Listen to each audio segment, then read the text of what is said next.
Thermal expansion. अस्सलाम वालेकुम दोस्तों, आज की इस वीडियो में हम डिस्कस करने जा रहे हैं थर्मल एक्सपेंशन को और साथ ही साथ हम एंट्रोपी को भी डिस्कस करने जा रहे हैं। इस लेक्चर को शुरू करने से पहले हम आपको बताते चलें कि ये लेक्चर डॉक्टर अली असगर की तरफ से डिलीवर किया जा रहा है और ये हमारे यूट्यूब चैनल सिन बोर्ड टीचिंग पर अपलोड किया गया है। अगर आपने अब तक हमारा ये चैनल सब्सक्राइब नहीं किया तो आज ही आप सब्सक्राइब के बटन को क्लिक करें। सब्सक्राइब के बटन को क्लिक करने के साथ साथ बेल आइकन को लाजमी क्लिक करें, क्योंकि बेल आइकन को क्लिक करने से हमारी अपलोड करदा तमाम वीडियो की नोटिफिकेशन आपको रिसीव होंगी। याद रहे, हमारी पूरी कोशिश है कि एप्टीट्यूड के हवाले से तमाम टॉपिक्स की बहुत जल्द हम वीडियो अपलोड करें और ऑलरेडी हम तकरीबन 900 के आसपास वीडियो हम अपलोड कर चुके हैं, तो उसे भी सिन बोर्ड टीचिंग की प्लेलिस्ट में देखना मत भूलिएगा। तो आइए सबसे पहले थर्मल एक्सपेंशन की हम डेफिनेशन को यहाँ डिस्कस करने जा रहे हैं एप्टीट्यूड पॉइंट ऑफ व्यू से। थर्मल एक्सपेंशन की डेफिनेशन है change in size of an object on heating. किसी भी ऑब्जेक्ट की साइज में चेंजिंग आना, तब्दीली आना, कब? जब उसे गर्म किया जाए। गर्म करने पर किसी भी ऑब्जेक्ट की साइज में क्या आ जाना, तब्दीली आ जाना, उसे कहते हैं थर्मल एक्सपेंशन। अब यहाँ अगर हम बात करते हैं कि मेटल वाली जो भी चीज़ें होती है ना, उनको मेटल वाली जो चीज़ें होती हैं जिनको हम हीटअप करते हैं, तो हीटअप करने से उनके वॉल्यूम में क्या हो जाता है, इजाफा हो जाता है। जबकि प्लास्टिक और रबर टाइप की अगर कोई चीज़ होगी ना, उसको हम क्या करेंगे, हीटअप करेंगे, तो वो क्या हो जाती है, चीज़ें श्रिंक होना शुरू हो जाती हैं, सिकुड़ना शुरू हो जाती हैं। तो इसीलिए हमने थर्मल एक्सपेंशन के अंदर वर्ड इस्तेमाल किया है कि किसी भी ऑब्जेक्ट को हम हीट एनर्जी प्रोवाइड करें, उसकी साइज में क्या आ जाना, तब्दीली आ जाना, वो कहलाता है थर्मल एक्सपेंशन। याद रहे, थर्मल एक्सपेंशन की सिर्फ एक ही किस्म है, वो है वॉल्यूमेट्रिक एक्सपेंशन। थर्मल एक्सपेंशन की एक ही किस्म है, वो है वॉल्यूमेट्रिक एक्सपेंशन। लेकिन समझने की हद तक हमने इसको तीन हिस्सों में डिवाइड कर दिया, लीनियर एक्सपेंशन, सुपरफिशियल एक्सपेंशन और वॉल्यूमेट्रिक एक्सपेंशन। समझने की हद तक हमने उसे जो है वो तीन हिस्सों में क्या किया हुआ है, डिवाइड किया हुआ है, लीनियर एक्सपेंशन, सुपरफिशियल एक्सपेंशन और वॉल्यूमेट्रिक एक्सपेंशन में। क्योंकि ये बात इलॉजिक है कि अगर मैं किसी चीज को हीटअप करूं, ये बात इलॉजिक है कि अगर मैं किसी चीज को हीटअप करूं और सिर्फ उसकी लंबाई में इजाफा हो, चौड़ाई में ना हो, ऊंचाई में ना हो। भाई किसी भी चीज को अगर गर्म किया जाएगा, उसकी लंबाई, चौड़ाई और ऊंचाई तीनों में इजाफा होगा एक ही वक्त में। ये बात ध्यान में रखिएगा। लीनियर एक्सपेंशन नाम की कोई चीज नहीं है, ये तो समझने की हद तक हमने इसको वो किया। सुपरफिशियल एक्सपेंशन नाम की कोई चीज नहीं है, लेकिन हमने इसको समझने की हद तक क्या किया हुआ है, डिवाइड किया हुआ है। तो हमने कहा किसी भी चीज को जब हीटअप किया जाता है तो उसकी लंबाई, चौड़ाई और ऊंचाई तीनों में इजाफा होता है। लेकिन for learning point of view, समझने की हद तक अगर हम उसकी एक वक्त में एक डायमेंशन को कंसीडर कर रहे हैं, समझने की हद तक अगर हम उसकी एक वक्त में एक डायमेंशन को कंसीडर करते हैं, तो वो कहलाता है लीनियर एक्सपेंशन। और अगर हम उसकी दो डायमेंशन को कंसीडर कर रहे हैं, लेंथ और विड्थ को कंसीडर कर रहे हैं, तो वो सुपरफिशियल एक्सपेंशन है। और अगर एक वक्त में तीनों को अगर हम कंसीडर कर रहे हैं, लेंथ, विड्थ और हाइट, तो फिर वो वॉल्यूमेट्रिक एक्सपेंशन है। लेकिन हकीकत में, रियलिटी में सिर्फ वॉल्यूमेट्रिक एक्सपेंशन ही होता है। तो लीनियर एक्सपेंशन की डेफिनेशन बनती है the increase in length of a solid. याद है कि वन डायमेंशन और टू डायमेंशन के लिए हम सिर्फ सॉलिड की बात करते हैं क्योंकि उसकी स्पेसिफिक शेप होती है। लिक्विड में हम वॉल्यूमेट्रिक एक्सपेंशन को ही ज्यादातर फोकस करते हैं। तो हमने कहा the increase in length of a solid on heating is known as linear expansion. सिर्फ लंबाई की अगर बात करते हैं ना, गर्म करने पर किसी भी ऑब्जेक्ट की लंबाई में जो इजाफा होता है उसे कहते हैं लीनियर एक्सपेंशन। और अगर लंबाई और चौड़ाई दोनों को कंसीडर कर रहे हैं तो वो कहलाएगा सुपरफिशियल एक्सपेंशन। और अगर increase in volume of an object on heating is known as volumetric expansion. किसी भी ऑब्जेक्ट के वॉल्यूम में इजाफे को हम डिस्कस करने जा रहे हैं तो वो कहलाता है वॉल्यूमेट्रिक एक्सपेंशन। फिर इसके बाद हमारे पास जो एक डेफिनेशन आती है कोफिशिएंट ऑफ लीनियर एक्सपेंशन, जिसकी बाकायदा डेरिवेशन हम डेरिवेशन वाले पार्ट में इंशाल्लाह बहुत जल्द सॉल्व करवाएंगे, क्योंकि फिलहाल एप्टीट्यूड का डेज जो वो करीब है, तो मेनली हम एप्टीट्यूड पे फोकस करेंगे। कोफिशिएंट ऑफ लीनियर एक्सपेंशन, तो कोफिशिएंट ऑफ लीनियर एक्सपेंशन का हमारे पास सिंबल जो है वो अल्फा है। इसी तरीके से delta L, L not, delta T, ये शो कर रहा है चेंज इन लेंथ को, ये शो करता है इनिशियल लेंथ को, और ये शो कर रहा है चेंज इन टेम्परेचर को। चेंज इन टेम्परेचर हम एसआई के मुताबिक किस में लेंगे, केल्विन। तो इसकी डेफिनेशन बनती थी change in length per unit initial length per kelvin rise in temperature is known as coefficient of linear expansion. किसी भी ऑब्जेक्ट की लंबाई में इजाफा होना, change in length per unit initial length per kelvin rise in temperature is known as coefficient of linear expansion, पूरी इसकी एक मैथमेटिकल डेफिनेशन बनती है। चेंज इन लेंथ की ऐसा यूनिट होगी मीटर, इनिशियल लेंथ की यूनिट होगी मीटर और टेम्परेचर की होगी केल्विन।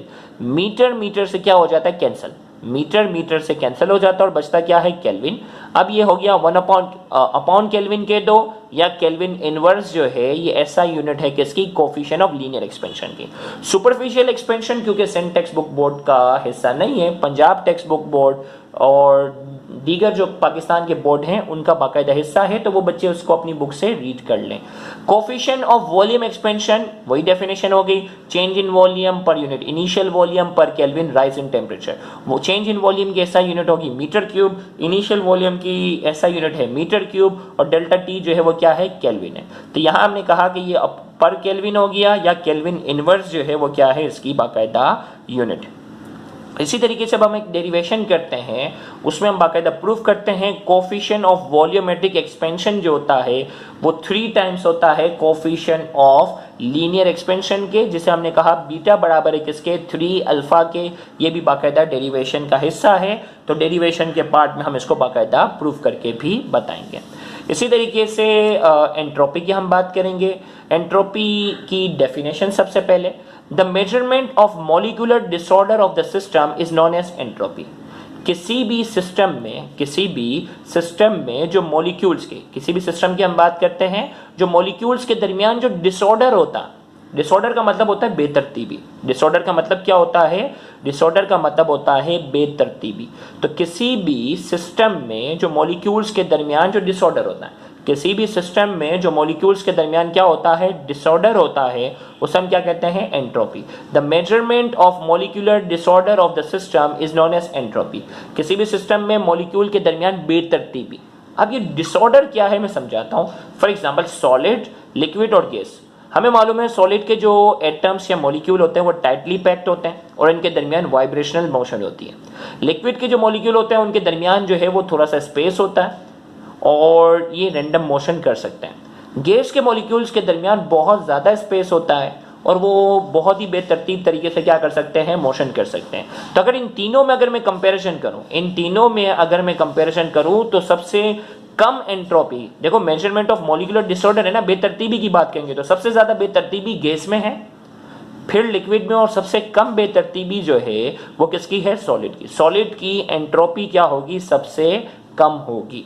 तो इसी तरीके से एमसीक्यू में आता है कोई चीज सॉलिड से लिक्विड में कन्वर्ट हो रही है, सॉलिड से लिक्विड में कन्वर्ट हो रही है, उसकी एंट्रोपी में, एंट्रोपी का सिंबल है डेल्टा एस। कोई भी चीज अगर सॉलिड से लिक्विड में कन्वर्ट हो रही है उसकी एंट्रोपी में क्या हो रहा है, इजाफा हो रहा है। और अगर कोई चीज लिक्विड से गैस में कन्वर्ट हो रही है एंट्रोपी में क्या हो जाएगा, मजीद इजाफा हो जाएगा। और अगर गैस लिक्विफाई हो जाए, गैस अगर क्या हो जाए, लिक्विफाई हो जाए, गैस अगर लिक्विफाई हो जाती है तो एंट्रोपी में कमी आ जाएगी। इसी तरीके से लिक्विड जो है अगर सॉलिड में कन्वर्ट हो जाए तो एंट्रोपी में क्या हो जाएगी, मजीद कमी आ जाएगी। लिक्विड अगर सॉलिड में कन्वर्ट हो जाए तो एंट्रोपी में क्या आ जाएगी, मजीद कमी आएगी। तो इसका मतलब अब सॉलिड से लिक्विड एंट्रोपी में इजाफा, लिक्विड से गैस बेतरतीबी में और इजाफा हो रहा है। लेकिन गैस अगर लिक्विफाई होगी एंट्रोपी में कमी आएगी, लिक्विड अगर सॉलिड हो जाएगा तो एंट्रोपी में मजीद कमी आएगी। अगर यही चीज पेपर में एग्जाम्पल के तौर पर पूछा जाए, आइस, वाटर और वेपर्स, आइस अगर वाटर में कन्वर्ट होगा एंट्रोपी में इजाफा होगा, वाटर अगर वेपर में कन्वर्ट होगा एंट्रोपी में इजाफा होगा, वेपर अगर वाटर में कन्वर्ट होंगे एंट्रोपी में कमी आएगी। इसी तरीके से वाटर अगर आइस में कन्वर्ट हो जाता है एंट्रोपी में मजीद कमी आएगी। अब यहाँ एक अहम बात, अक्सर बच्चे जो ना रट्टा लगाते हैं कि एंट्रोपी या तो बढ़ेगी या सेम रहेगी, एंट्रोपी या तो बढ़ेगी या सेम रहेगी। वो स्टेटमेंट है entropy and second law of thermodynamics की स्टेटमेंट। तो इस स्टेटमेंट को अच्छा सा समझो रट्टा लगाने वाले बच्चों। If an isolated system undergoes a change the entropy of the system either increases और रिमेन सेम। हमें कहा जा रहा है कि अगर कोई आइसोलेटेड सिस्टम उसमें अगर तब्दीली आती है तो एंट्रोपी या तो क्या रहेगी, या तो एंट्रोपी में इजाफा होगा या एंट्रोपी क्या रहेगी, सेम। तो हमें आइसोलेटेड सिस्टम की डेफिनेशन आनी चाहिए थर्मोडायनेमिक्स पॉइंट ऑफ व्यू से। आइसोलेटेड सिस्टम वो होता है भाई, आइसोलेटेड सिस्टम की अगर मैं बात करता हूं, आइसोलेटेड सिस्टम वो सिस्टम होगा जिसमें वर्डन जो होगा वो 0 के बराबर होगा and there is no flow of heat energy.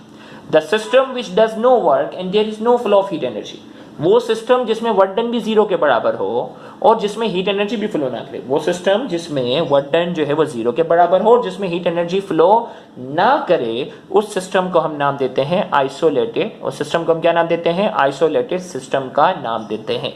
तो याद रहे ये कह रहा है आइसोलेटेड सिस्टम में अगर कोई तब्दीली आएगी, आइसोलेटेड सिस्टम में अगर कोई तब्दीली आएगी तो या तो एंट्रोपी में इजाफा होगा या एंट्रोपी क्या रहेगी? सेम रहेगी, क्योंकि आइसोलेटेड सिस्टम वो होगा जिसमें वर्क डन नहीं करेंगे। अब आप डिक्रीज की बात सुन रहे हो, क्या ये आइसोलेटेड सिस्टम है? जवाब है नहीं, यह आइसोलेटेड सिस्टम नहीं है। आइसोलेटेड सिस्टम में या तो एंट्रोपी में इजाफा होगा या एंट्रोपी क्या रहेगी? सेम। जिसकी मिसाल हमारी बुक ने जो है वो एक बीकर से दे दी। अब एक बीकर के अंदर हम मार्बल को तरतीब से रखते हैं। बीकर के अंदर हम टेक्स्ट बुक वाली एग्जांपल ले रहे हैं जिसमें मार्बल्स को हम क्या रख देते हैं? तरतीब से रखते हैं। मार्बल को मैंने तरतीब से रखा। नीचे की जो 2 लेयर थी ना, उसमें ग्रीन कलर के मार्बल्स थे,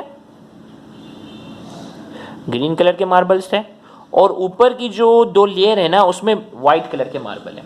ऊपर की जो 2 लेयर है उसमें क्या है? व्हाइट कलर के क्या है? मार्बल है।